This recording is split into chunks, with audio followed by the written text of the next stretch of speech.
এলাম ঈশানকে নিয়ে। ঈশানের আজকে কাণ্ডটা বলবো, তার আগে বলে নিই।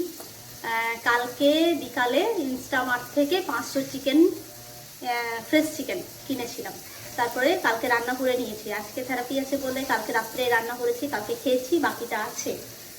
আর এখানে হোল চিকেন নিতে হয় তো সেই জন্য মানে এতটা চিকেন কে খাবে, ইনস্টামার্ট থেকে নিলাম, ভালো লাগলো খেয়ে। এবার ঈশানের কাণ্ডটা শুনুন। এমনিতে ঈশান আপনাদেরকে দেখিয়েছি যে ওই সিটের ওপরে হ্যাং করে মানে একদম ঝুলে দেয়, সেরকমভাবে অনেক গ্রিপটা এসেছে ওর হাতে। আজকে আবার বলছে কোলে বসবে না, সাইডে, মানে ও সিটে বসবে, সিটে বসে ওই যে ডান্ডাটা থাকে সাইডে, ওই ডান্ডাটা ধরবে।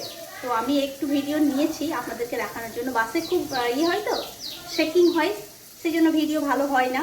আর আজকে বাসে ভিড় ছিল না বলে একটু নিতে পেরেছি। তো আপনারা দেখুন ওর কাণ্ডটা দেখুন, খুব ভালো লাগছে। কারণ এইগুলো একটা একটা করে মাইলস্টোন ও অ্যাচিভ করছে।